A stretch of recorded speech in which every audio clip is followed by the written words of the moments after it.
So today we will be talking about J.K. Rowling inspiration and influences, and we're going to be looking at a couple of things she has said in interviews, as well as looking at a couple of the literary allusions that appear in Harry Potter. Just a quick definition of what an allusion is. It's an indirect passing reference, or an expression designed to call something to mind without explicit mention. So basically, it's a reference. Western literature is full of allusions to other forms of literature. Literature isn't born out of a vacuum. It comes from a canon, and J.K. Rowling has studied the Western canon extensively, and she sprinkles these little literary allusions all throughout Harry Potter.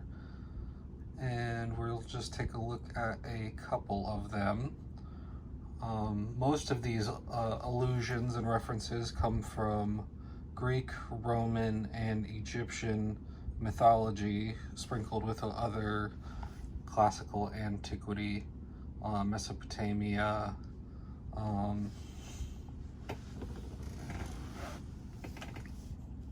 as well as British literature and folk tales. We'll also take a look at some of those. So in the book and the movies, we're introduced to a character called Buckbeak, and Buckbeak is a hippogriff, and a hippogriff is half griffin, half horse. And what a griffin is half eagle, half lion, and it's basically a callback to classical antiquity.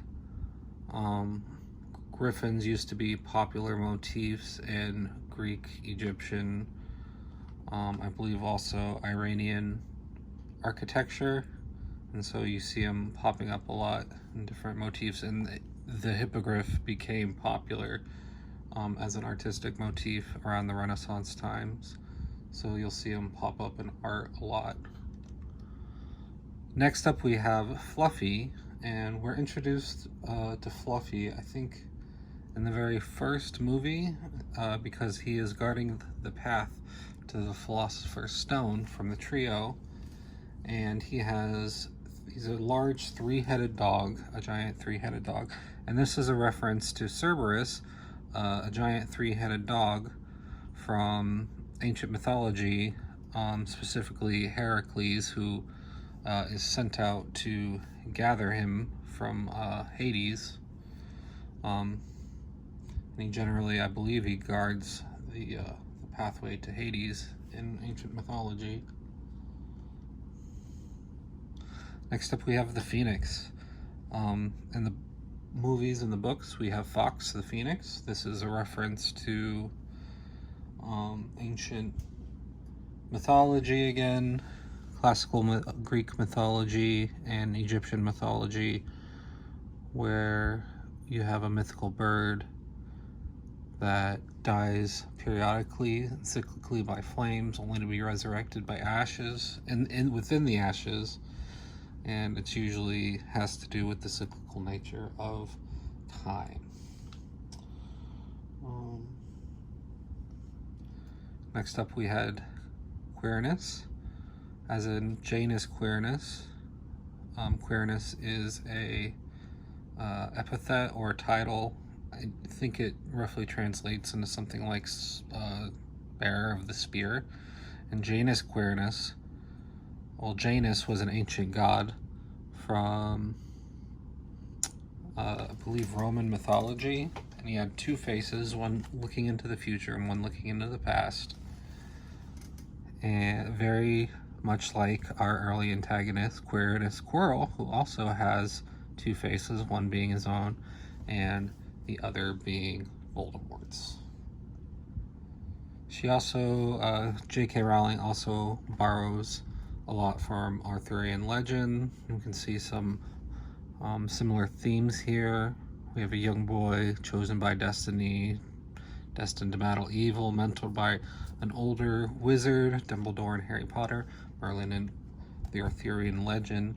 And Merlin is actually referenced several times in the Harry Potter's book as a historical wizard, and in the movies you'll hear them use the expression "by Merlin's beard" several times. So it's kind of an interesting little call out.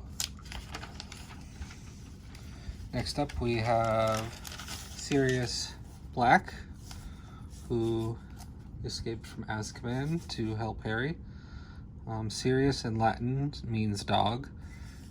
Sirius Black is a character that can transform into a black dog. His name literally means dog black or black dog. Sirius, the star, is the brightest star in the night sky. It's actually a binary star, so there's actually, it looks like one star, but there's actually two stars there.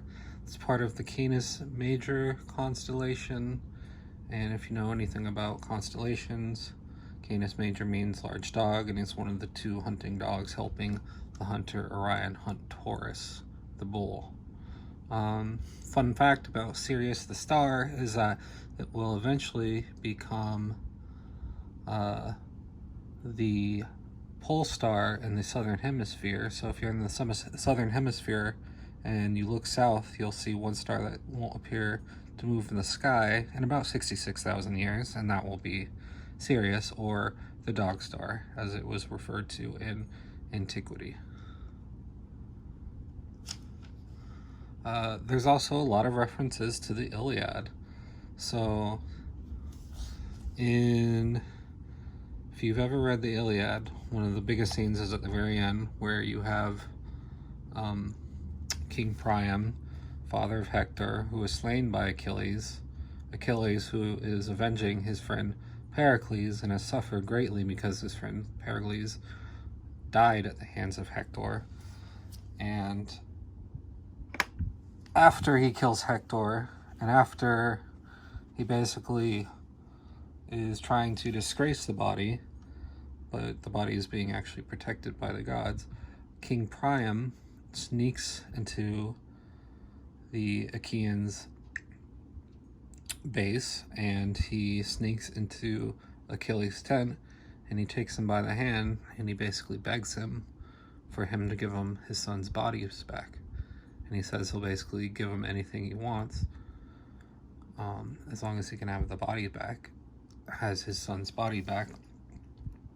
And it so moves Achilles that he eventually does relinquish Hector's body and allows it reverence and to be properly buried, and that brings him peace. So final thoughts.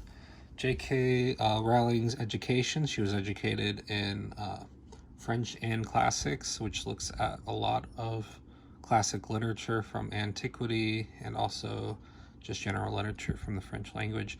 So we can see that her education actually had a big influence on how the Harry Potter world is flavored and looks.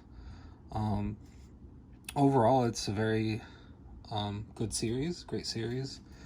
It builds a prolific fantasy world. It's inspired a lot of people with her work, and it is full of these allusions. So thank you. I hope this was educational, and I hope you have a great rest of your day.